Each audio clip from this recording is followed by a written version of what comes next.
Apakah ini menjadi suratan perpisahan penuh duka lara?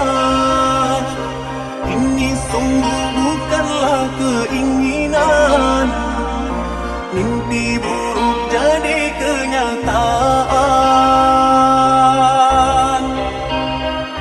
Sadarkah apa yang telah kau ucapkan? Seolah dirimu sungguh tak berdosa.